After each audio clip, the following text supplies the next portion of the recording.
আসসালামু আলাইকুম। চলে আসলাম স্বপ্নের রেসিপিতে। আজকে আমি বাঁধাকপি পকোড়া বানাবো। এখানে কাঁচা লঙ্কা নিয়ে নিয়েছি 4-5টা, কুচি করে নিলাম কাঁচা লঙ্কা। এখানে পেঁয়াজ নিয়ে নিলাম, পেঁয়াজ কুচি করে নেব।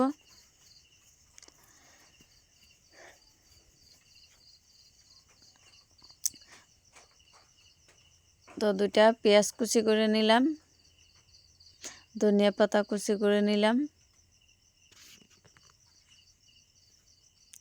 তো বাঁধাকপি কুচি করে আগে থেকে ধুয়ে রেখে দিয়েছিলাম। তো এখানে আমি আটা নিয়েছি, এখানে বেসন নিয়েছি, পেঁয়াজ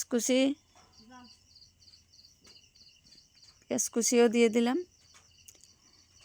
তো এখানে আমি কাঁচা লঙ্কাও দিয়ে দিলাম কুচি,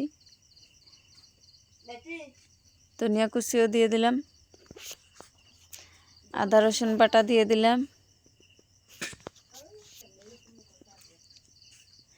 তো নিমখ দিয়ে দিলাম স্বাদ মতন।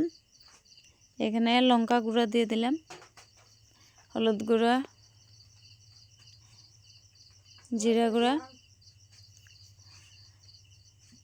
ধনিয়া গুঁড়াও দিয়ে দিলাম।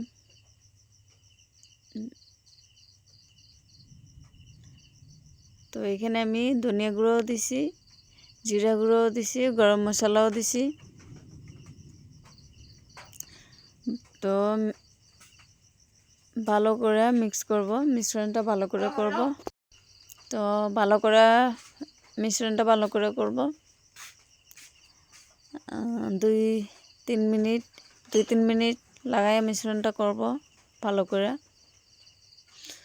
তো বাঁধাকপিটা অল্প নরম হয়। তো বাঁধাকপি মিশ্রণ করা হয়ে গেছে আমার।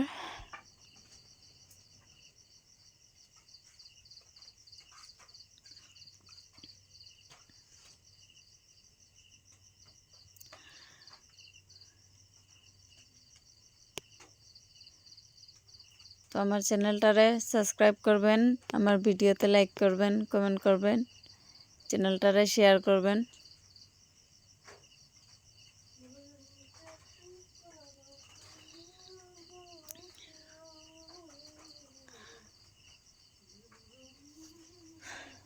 তো মিশ্রণটা 2-3 মিনিট করলে ভালো হয়, অল্প টাইম লাগাইয়া করলে বাঁধাকপিগুলো নরম হয় অল্প।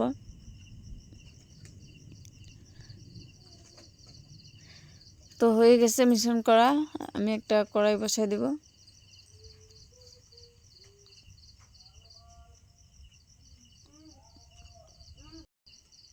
তো কড়াই বসাই দিলাম, দিয়ে দিলাম পকোড়া একটা একটা করে।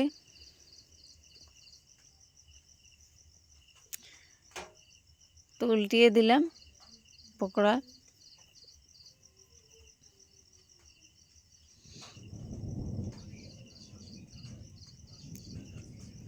তো হয়ে গেছে আমার পকোড়া ফ্রাই করা, বাঁধাকপি পকোড়া। তো হয়ে গেছে পকোড়া। তো তুলে নিলাম একটা প্লেটের মধ্যে।